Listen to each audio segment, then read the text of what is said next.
Before I start my review, I need to show you how I review film. I review every movie out of 60 because of 6 different categories, all of which range from 1 to 10. Story, special effects, entertainment, length, acting, and watch again. Story, out of 10. If the story worked 100% of the time for me, then it gets a 10 out of 10. If it worked 40% of the time, it gets a 4 out of 10. It's on the percentage of how long did it work for me. Special effects, if the CGI and the practical effects look really good and not out of place but actually gel within the scene, then it gets a 10 out of 10, and it ranges down from there to 1. If the special effects look absolutely horrendous, they'll get a lower grade. Entertainment, how long was I entertained during the movie? This is connected to the story in that it's just the percentage of how long I was entertained during the movie, just like how long the story worked for me in the movie. So if I was entertained 70% of the time, it gets a 7 out of 10. If I was entertained 30% of the time, it gets a 3 out of 10. Length. This is also connected to entertainment and story. Length. Did it work in the context of its length? Did the movie fit its time length? Was it too short? Was it too long? Was it just right?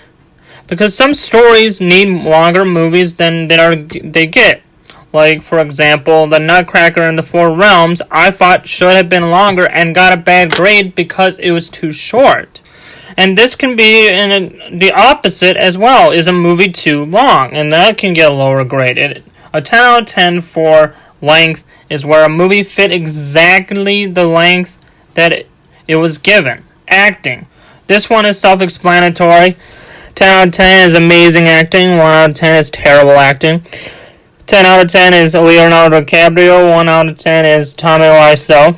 And watch again is my last category, which out of 10, watch again is, do I have the urge and the want to watch a movie again? Did it leave me wanting to watch it again? Did I have enough fun to want to watch it again? That is my review system. Now enjoy the review. What do we call you, sir? First name, Mr. Last name, Glass. Of course this has to happen. Hold on.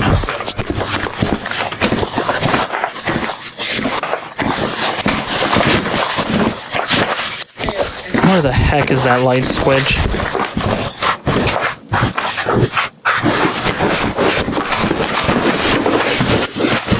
I can't see anything. Hold on.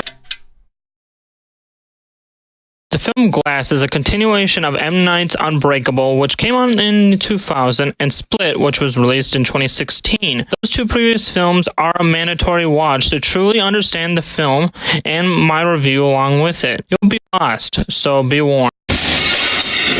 This film follows David Dunn, played by Bruce Willis, fighting crime and saving people using his supernatural abilities.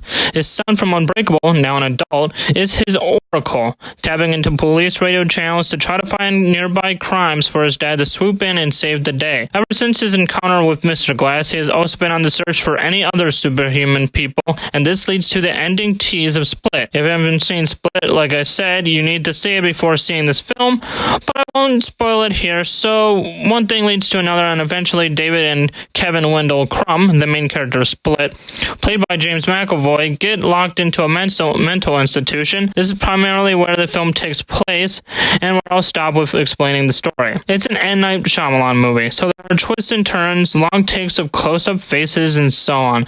It's very him. He not only directed but wrote the film and financed it out of his own money. I personally really liked the story, how it connected the previous 2 films, but I can see why others won't. This is the definition of a divisive film. If you're going in thinking that there is going to be an epic confrontation, action scenes, huge set pieces, you won't enjoy the film. The film was made on a $20 million budget, and it shows. It's a slow, methodical superhero movie, and you will either be on board with it or you won't. And there are multiple twists and turns that you may or may not like, but on the end of the day, that is what kind of makes it an M. Night Shyamalan superhero movie stand out from the crowd. It's doing its own thing, taking its own time, and not worrying about the bigger budgeted superhero fare. I liked most of the movie. Some of the twists and turns worked for me, and some did not. Walking out of the film, I really had to give this film some thought before I did this review. Overall, I enjoyed the story, even though it lost me at some points. Many special effects, but here I'll discuss costuming and set design mainly. Everything was made to look realistic and work within the film. The practical effects when used look good, and there isn't really anything to nitpick about. There's one CGI element in the film, and it ties with Mr. Glass's plan. So I'm not going into too much detail other than that it is something in the distance, away from the Institute, and just doesn't look good. You can tell the low budget when it's on screen. I'm not even sure if they needed to show it at all, but they decided to, so therefore I have to review it. I was entertained in and out of the film. Sometimes the film dragged a little. I had a good time as I was already invested into the characters and I wanted to see where the film was going. I overall had a good experience watching the film, but I can see why others might not. It's a long movie. It's 2 hours and 9 minutes, and you feel it. There is no denying that. It probably could have been shorter, and definitely there were scenes that weren't necessary to show. But I gotta give M. Night credit. This is a director's film, and M. Night got to make the film he wanted to make. The length that he wanted to make it. That is an impressive and fantastic thing nowadays where it's mainly a studio-driven film industry. But I do have to say that it is a little long. Even for people who like the movie like myself, I can acknowledge that it is long and doesn't need to be as long as it is. The acting is the best part of the film. I thought everyone brought their all to the film, even if their characters weren't the best written. Because yes, the script is probably its weakest link. James McAvoy is of course the standout of the film as he showcases his character's 20 different personalities. One of these days he is going to win an Oscar, and it will be well deserved. Bruce Willis isn't phoning it in, so that's a plus in my book. Samuel L. Jackson is again fantastic as Mr. Glass whenever he shows up on screen, and especially scenes where he's actually speaking instead of just staring. Those three are given the most in the film to do, and they all elevate the film with their performances. This movie would not work if the acting wasn't as good as it is. And for some people, this film still doesn't work, but they can at least acknowledge that the acting is great.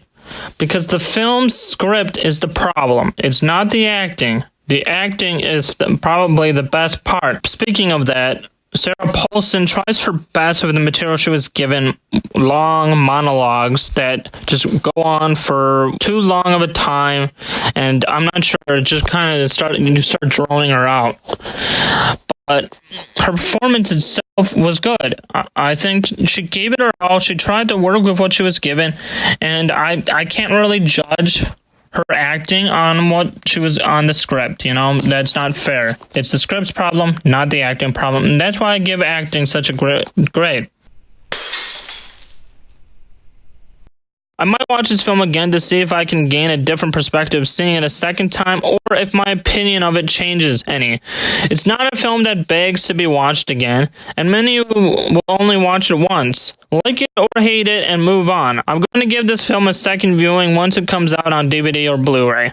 Overall, Glass gets a C+. 3 of you think you have extraordinary gifts, like something out of a comic